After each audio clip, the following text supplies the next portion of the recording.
Once again, we're back at Lanan Tasik Pandan, which is my local park on Jalan Harmony Utama. Let's go and have a look. You might wonder, oh, why is he back at the park again?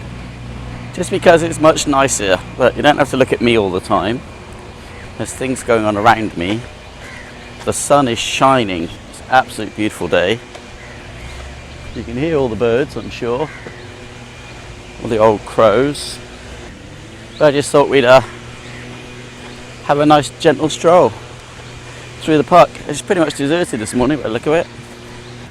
So we're on the Osmo Pocket again. I'm in love with this little camera. I don't mind the fact I just have to keep it on the monopod just to get a decent view of it all. I'm quite comfortable with that. So right over the water, so we're gonna walk around the park the wrong way for a change, because contrary, gotta put my glasses on, because otherwise, don't look cool. Like I could ever look cool. That's tilt locked. That's FPV. Okay, we'll do FPV. Okay. FPV, I think, is what I like to do. I think I like follow. I don't really need to be the centre of the scene. In fact, I don't want to be centre of the scene. I think that's the last thing people want to see is me. I want to talk about this Osmo Pocket. I used it yesterday to film at Capital City 21 Mall. I don't know how long I filmed for, but a good while. And I know for a fact if I'd been filming with my GoPro, I'd have been on my second or third battery. Okay, benefit of the GoPro, you can have second or third batteries. The problem with the DJI Osmo, a lot of people see, is the fact that there's no changing batteries. You can plug in a battery pack, obviously, but then it becomes much more bulky and a pain in the arse. I think the thing to do is, when you're not filming, put it on charge in the battery pack, and then carry on. But yesterday I was using it for a goodly time. I came home, downloaded everything, picked it up today, brought it with me, turned it on, 51%. The battery life on this thing is brilliant, absolutely brilliant. If you're going on a normal day trip holiday thing, you don't do a walking talk like this. You just film scenes, things of interest, So this is by far the hardest way to work a battery, because it's on continuously, running continuously. I'm running on 4K 50, I think, because I'm in a PAL land, not NTSC, and it's performing admirably. As for the stabilization thing against the GoPro, I just had the Hero 7 Black. I gave it to my daughter. Personally, I think there's a difference. I think there's a big difference. Quality picture wise, I never liked the GoPro fisheye lens thing, so I think there's a huge difference with the quality of this. The ease at which I can take the SD card in and out. The SD card on this is outside. I can just push and out it comes. On the GoPro Hero 7, I've got to turn it off, take it out of the case if I got it in its case, take the battery out because I can never really get to it with my thumbnail otherwise, push the thing, get it in. When it comes to putting them back in again, I similarly struggle to get it to go in on the GoPro first time or second time. Seems a lot of faffing around, whereas with this, absolutely no trouble, in and out. I guess the downside of this is that I have to use it on the monopod. Otherwise, what you get is a very tight in picture like this. However, You know, even if you've got your GoPro, your arm's going to be like this the whole time. So it's just whether holding your arm out like that the whole time with a camera on it is more tiring or more annoying or more wearing, or walking along like I am now with our monopod and door, I don't know what it is, with my monopod, my arm in a fairly easy position, just down.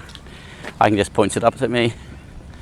A lot more freedom and a lot more, and I got a lot more distance. I could put it out if I wanted to. Let's see, just show you, baby. Let's see, where can we go? Woo! That's my stick fully let out. That kind of gives me a lot of opportunities to do stuff. And yes, I could put my GoPro on one as well. But the idea of the GoPro with a great big fisheye is you don't need to do that, because it's got a great big ugly fisheye. Okay. Alright, I think we should do another lap because we've been lazy this week.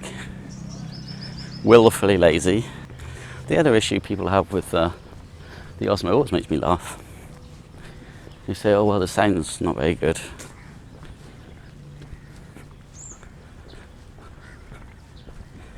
I don't think it's that bad actually. Hi. Hi.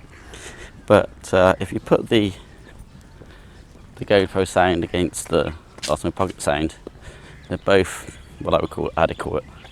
So then you got the option. You can buy an adapter for the GoPro. Now I say you can buy an adapter for GoPro. I live in Malaysia. I've been trying for 3 months. Haven't succeeded.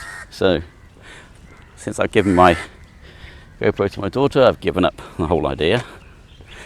And you can now buy an adapter for the Osmo Pocket, which is just as outrageously expensive. So I stick by my choice, which is to use a Zune H1, which doesn't cost that much. It's basically a recorder with a microphone, separate microphone. It's basically the microphone I've attached to my bag.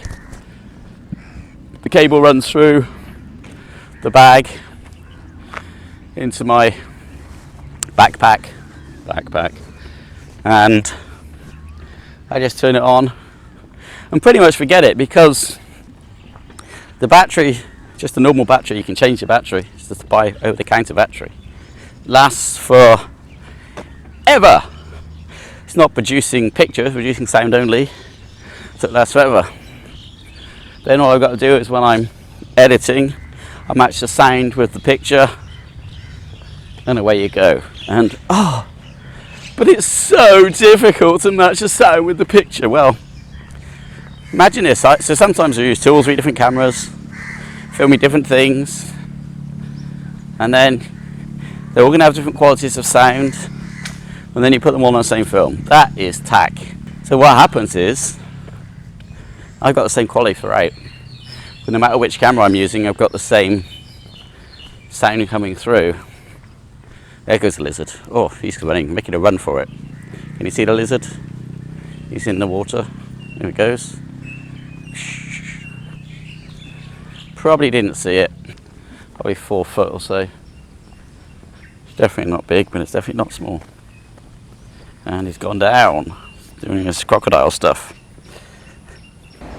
So what are we going to do for the rest of the day? You may ask. You may ask, and I may tell. I've yet to have a cup of coffee or toast, so first thing I do when I get home is get a cup of coffee and some toast, and then I have a big editing job to do, which I think could take me 3 or 4 days. Crow, Jon Snow. No, nothing. Alright, I'm out of here. And you've got to be on camera and you've got to be like, do it. Yeah. Hit that like and subscribe button. Absolutely. Silver Foot.